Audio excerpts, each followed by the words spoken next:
Masechet Shabbat, résumé du Daf Kaf. La Gemara reprend ce qu'on a vu dans la Mishnah. On n'a pas le droit de mettre à griller de la viande, d'oignon, un œuf, avant Shabbat quand ça continue à se griller pendant Shabbat. Et la Gemara précise que si par contre ça avait déjà cuit un tiers de la cuisson, selon Rashi, c'est suffisant si un tiers a été fait avant Shabbat et que le reste continue pendant Shabbat, puisque ça s'appelle déjà cuit. Et pour ça, et pour les cuissons de Goïm, on considère que le premier tiers, ça s'appelle déjà cuit, qu'ensuite, si ça se prolonge pendant Shabbat, où un Goï va cuire la suite de la cuisson, c'est permis. De là, la Gemara l'ajoute, en fait, tout aliment, tout plat qui a été cuit déjà un tiers de sa cuisson, on peut le laisser sur le feu, sur la marmite, pendant Shabbat. Donc non seulement dans le cas de la Mishnah, pas que dans le cas de la Mishnah, on a vu qu'il a mis la viande à griller, mais même une marmite sur le feu, on n'a pas le droit de la laisser sur le feu si ça commence à cuire et que c'est pas arrivé encore au tiers de la cuisson, mais si c'est déjà arrivé à un tiers, c'est bon, on peut la laisser sur le feu pendant tout Shabbat. Même sans couvrir le feu, même sans retirer les braises. Ensuite, on a vu, en ce qui concerne le pain, qu'on a le droit de laisser dans le four que si il a commencé à prendre de la couleur donc qu'il a commencé à cuire. Selon Rabbi Eliezer, il faut que le côté qui est collé aux parois du four, lui aussi commence déjà à prendre sa croûte, sa couleur, pour qu'on puisse le laisser pendant Shabbat.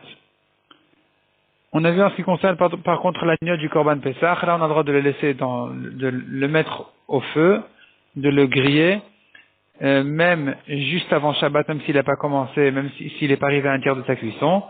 La raison à l'aide, dit la Gemara, que les gens, la Chaboura, le groupe qui se sont réunis pour manger ensemble l'agneau du Pessah, sont des gens qui sont vifs d'esprit, qui font attention à ne pas renforcer le feu pendant Shabbat.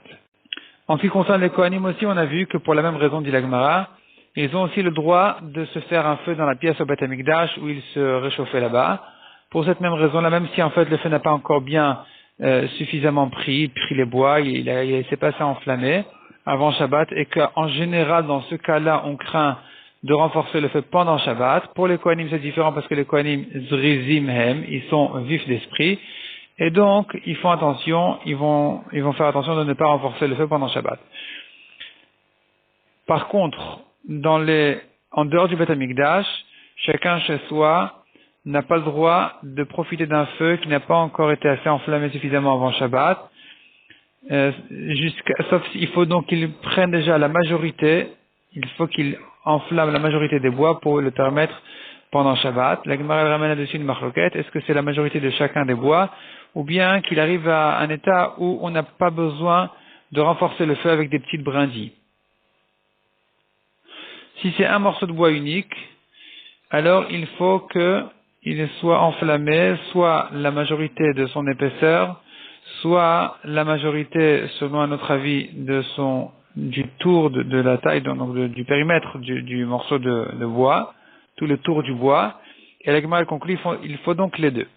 Il faut que ça prenne donc et la majorité de l'épaisseur du bois qui s'enflamme, et que des deux côtés déjà le feu prenne des deux côtés du bois. Ensuite, la Gemara elle ramène un pasouk où on voit que le feu s'appelle Ha'ach, Aleph-Chet. La Gemara explique pourquoi ça s'appelle Ha'ach, soit c'est des bois de sol, soit ça vient du mot Achim, Achva, qui veut dire les bois sont réunis et qu'ils s'allument les uns les autres.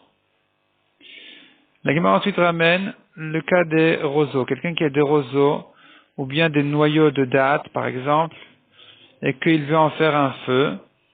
Alors, est-ce que, selon Ravuna, s'ils sont pas attachés, alors dès que le feu a commencé à prendre, c'est bon, on n'a pas besoin ici d'un robe, on n'a pas besoin d'attendre que la majorité des roseaux soient enflammés pour permettre de le laisser comme ça pendant Shabbat. Et donc ça c'est pour les roseaux et pareil pour les noyaux. Si par contre ils sont attachés ou réunis ensemble, ici le feu ne passe pas facilement de l'un à l'autre parce qu'il s'étouffe. Là-bas, il faudrait vraiment attendre que la majorité soit enflammée. Selon Avriza, c'est le contraire. Quand ils sont réunis, le feu prend rapidement. Quand ils sont dispersés, le feu s'éteint avant de passer de l'un à l'autre. Donc là, il faudrait attendre que, dans le cas où ils sont dispersés, que le feu vraiment qu'ils prennent la majorité des roseaux et des noyaux.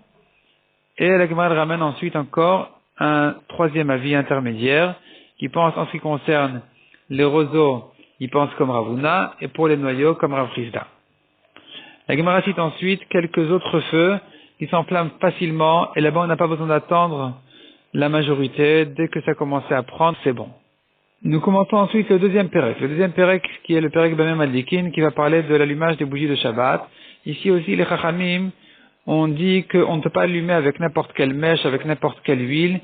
Et on a dans la Mishnah ici une liste de mèches interdites pour Shabbat, d'huile interdite pour Shabbat.